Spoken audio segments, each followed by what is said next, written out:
Thanks for watching my channel, and today we are going to learn about investment funds in a simple and practical way. Let's understand there are main two type of investment funds. So first one is registered investment funds and second one is non-registered investment funds. So let's start with registered investment funds. First one is RESP, Registered Education Saving Plan.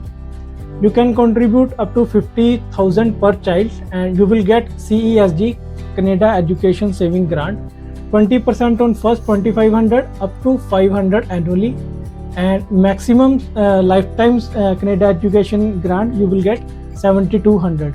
It gives you tax deferred growth and withdrawal tax in child hands, usually low tax. And second one is TFSA, tax free saving account. It gives you tax-free saving growth, withdraw anytime without any penalty, and no tax on withdrawals. Contribution depends on age and year. And third one is RRSP, Registered Retirement Saving Plan. Helps reduce your taxable income. You can contribute 18% of previous year income. Withdrawals taxed at retirement. And the best thing is you can use RRSP for your home buyer plan, under which you must not own a home for last 4 years. That means if you already use your FHSA and you are going to sell your home, and after a few years, at least after 4 years, you are going to buy your second home, you can withdraw from your RRSP under home buyer plan.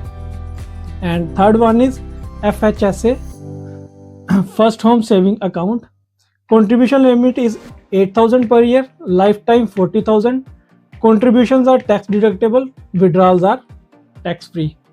And fourth one is RDSP, Registered Disability Saving Plan. For individuals with disability, contribution limit is 200,000 and up to 300% match depending on income by the government. And you should eligible for DTC, Disability Tax Credit first before applying RDSP. And you will get lifetime CDSG, means Canada Disability Saving Grants, that is 70,000, and without any contribution you will get RDSB, Canada Disability Saving Bonds. These are free without any contribution, up to 1,000 per year and lifetime 20,000 friends. And now we will discuss about non-registered investment funds. So, as the name defines, these are not registered with the government and these accounts do not offer any tax advantages. Okay, and no contribution limit. For example, regular stock market account, mutual fund outside TFS and RRSP, joint investment account, and corporate investment account. That we have understood registered investment funds. Let's move one step ahead and understand segregated funds.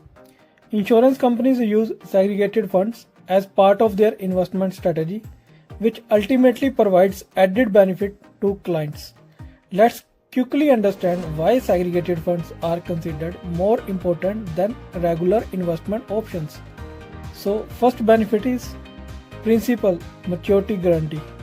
With segregated funds, a portion of your investment, usually 75% to 100% depending on condition, is protected at maturity, meaning even if markets go down, you still receive a guaranteed amount if you hold it to maturity.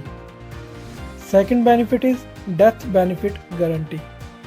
If the investor passes away, the insurance company guarantees a minimum payment to beneficiary, which can be higher than the market value at that time, helping protecting the family's financial future.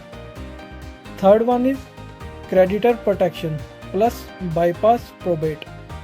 In eligible cases, segregated funds may offer creditor protection and also bypass probate, meaning the money is paid directly to the named beneficiary without legal delays, ensuring faster and more private transfer of wealth. So, in simple words, segregated funds combine market growth potential with built-in protection and efficient wealth transfer, making them a powerful long-term financial planning tool. A professional insurance advisor typically recommends you to maximize your registered investment funds before considering any universal life insurance. क्योंकि मेरे पास बहुत सारे लोग अपनी universal life insurance को convert करवाने के लिए आए, जो कि बहुत ही ज़्यादा जिनको पैसे का नुकसान होता है, और स्टार्टिंग में उनको ये यूनिवर्सल लाइफ ये कह के बेची गई ये इन्वेस्टमेंट है। आप instead of registered investment funds में इन्वेस्ट करने की बजाय आप यूनिवर्सल लाइफ इंश्योरेंस बाय कीजिए। ये यूनिवर्सल लाइफ इंश्योरेंस बहुत ही महंगी होती है, और कुछ लोगों ने इसको इसलिए बाय किया क्योंकि वो किसी कंपनी MLM कंपनी के साथ एज ए इंश्योरेंस एडवाइज़र काम करना चाहते थे। सो मेरी आप सभी से रिक्वेस्ट है, आप प्लीज़ रजिस्टर्ड इन्वेस्टमेंट फंड्स में ज़रूर इन्वेस्ट कीजिए, गवर्नमेंट ग्रांट्स लीजिए और टैक्स बेनिफिट की भी एडवांटेज आप लीजिए, क्योंकि लाइफ इंश्योरेंस एक इन्वेस्टमेंट कभी भी नहीं हो सकती, ये आपकी सेफ्टी के लिए है। हाँ, अगर आप इन सभी को अगर मैक्सिमाइज कर लेते हैं देन आप यूनिवर्सल इंश्योरेंस के लिए सोच सकते हैं। और आने वाली वीडियोस में मैं एक एक इन्वेस्टमेंट प्लान को और डिटेल में आपको एक्सप्लेन करूंगा, and super visa insurance, visitor visa insurance, segregated fund और हेल्थ इंश्योरेंस के टॉपिक्स भी आपको अच्छे तरीके से एक्सप्लेन किए जाएंगे। प्रोडक्ट नॉलेज के बारे में बताया जाएगा, और कौन सी बढ़िया कंपनीज हमारे कनाडा में हैं आपको वो भी बताई जाएंगी। इस इंश्योरेंस के रिलेटेड, इन्वेस्टमेंट या सेविंग या हेल्थ के रिलेटेड आपकी कोई भी क्वेरी है आप मुझे कमेंट कर सकते हैं। Thanks for watching.